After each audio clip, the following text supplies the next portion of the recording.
थोड़ा एनसीआरबी का 2019 का जो डेटा देख रहा था, उसमें महिलाओं के लिए जो सेफ सिटीज हैं, पहले नंबर पर कोयम्बटूर, फिर चेन्नई, फिर कोलकाता, फिर कोची, फिर मुंबई, फिर बैंगलोर, पुणे, अहमदाबाद। नॉर्दर्न इंडिया, उत्तर प्रदेश, दिल्ली, मध्य प्रदेश, इनकी टॉप 10 सेफ सिटीज में कोई नाम नहीं आ रहा। इसकी क्या वजह है? 2-3 विषय मेरी दृष्टि से। पहला, हम इनकरेज करते हैं अब systemically reporting of crime. Okay. मैं क्योंकि दिल्ली की पैदाइश हूँ, मैं कह सकती हूँ कि उत्तर भारत में विशेषता बेटियां जब बड़ी होती तो हमसे कहा जाता पुलिस स्टेशन जाना तो दूर की बात है, हमें समाज में भी इस बात की कंप्लेंट नहीं करनी कि अगर आपको कोई प्रताड़ना का सामना करना पड़ रहा हो। ये चीज एक साउथ में नहीं है? सामाजिक मुझे लगता है चेंज आया है। ओके। कि अब अगर कोई चुनौती आती है तो महिलाएं झिझकती नहीं है बिफोर रिपोर्टिंग। दूसरा विषय था डिस्पेंसेशन ऑफ जस्टिस, जिसके लिए विशेष सरकार ने फास्ट ट्रैक कोर्ट का निर्माण करवाया। हमने लेजिस्लेटिवली चेंज ये लेकर प्रस्तुत किया राष्ट्र के सामने कि एक सीमित समय की अवधि में आपको इन्वेस्टिगेशन करना है, तत्पश्चात आपको एविडेंस प्रेजेंट करके कोर्ट के माध्यम से इंसाफ दिलवाना है। और इसीलिए अगर आप एमएचए की व्यवस्था देखें तो आप फोरेंसिक लैब्स को तीव्र गति से राष्ट्र भर में स्थापित करने का मिनिस्ट्री ऑफ होम अफेयर्स प्रयास कर रही है। लेकिन निशांत जी, ये वर्षों वर्ष की चुनौतियां हैं, कुछ प्रशासनिक, कुछ सामाजिक, कुछ मानसिक, और इसीलिए सरकार की ओर से व्यवस्थाओं को सुदृढ़ करने का एक तरफ से काम चल रहा है। दूसरा, सार्वजनिक मंचों पर इस विषय पर चर्चा अपने आप में मुझे लगता है एक अहम भूमिका निभा रही है। एक थोड़ा सा उदाहरण आपको देना चाहूंगी। हमारे देश में एक महिला प्रधानमंत्री भी रही हैं, लेकिन नरेंद्र भाई वो पहले प्रधानमंत्री बने जिन्होंने लाल किले की प्राचीर से कहा कि 1 रुपए में महिला के लिए सैनिटरी पैड उपलब्ध हमारी सरकार कराती है।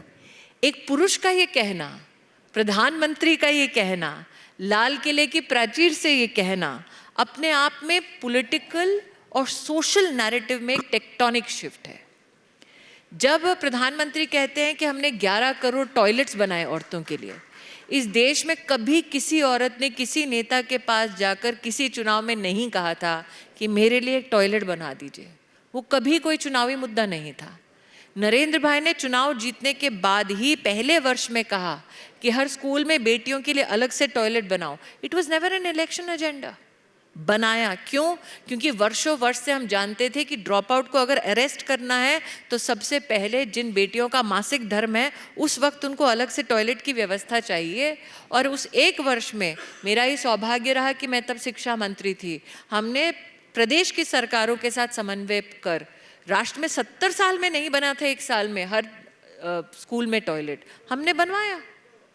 लेकिन ये जो 11 करोड़ टॉयलेट्स के पीछे एक न्यूज़ चैनल, मुझे याद है 2013 में एक प्रकाशित हुई थी research, 45% of crime against women happened when they went out to defecate in the open. आप सोचिए वो क्या भावना होगी कि एक महिला का बलात्कार तब होता है जब वो खुले में शौच के लिए जाती है। तो टॉयलेट आज बड़ी सरलता से हम लोग और हम राजनेता भी चर्चा करते हैं, but look at the impact on the safety and security of women by just building a toilet। मैं घर की बात करूं, 2 करोड़ से ज़्यादा घर प्रधानमंत्री आवास में बने हैं, रूरल और अर्बन मिलाकर, जिसमें जॉइंट ओनरशिप अथवा सिंगल ओनरशिप महिला की है। जितने लोग रिसर्च के आदी हैं, आप शायद जानते होंगे कि डोमेस्टिक वायलेंस अगेंस्ट विमेन, उस पर जितनी रिसर्च है विश्व स्तर पे, वायलेंस मात्र तब नहीं थमती जब महिला कमाती है, तब भी होती है। शहरी भागों में महिला जितना कमाती है उतना उसको अपने परिवार में कई बार विरोध का सामना करना पड़ता है, कई बार हिंसा का सामना करना पड़ता है। लेकिन जब महिला एसेट ओन करना शुरू करती है तब उसके खिलाफ उसके घर में वायलेंस कम होता है, क्योंकि वो जानते हैं महिला बेसहारा नहीं। तो ये सरल शब्द हैं जो आते हैं स्पीचेस में, लेकिन ये सिर्फ आंकड़े नहीं है, जिंदगियां हैं जो बदली हैं। इसी एनसीआरबी के एक डेटा में एक फैक्ट आया जो कि मेरे लिए थोड़ा सा परेशान करने वाला था, और उसकी वजह और उसका सलूशन दोनों मैं आपसे जानना चाहूँगा। दिल्ली में अभी भी महिलाओं के को लेकर जो क्राइम रेट है वो बहुत ज़्यादा है, इसकी क्या वजह है? जिस शहर में मैं पली बड़ी, उस शहर के बारे में कुछ चीज़ें मैं खुद क्योंकि भुगत चुकी हूँ, देख चुकी हूँ, कह सकती हूँ।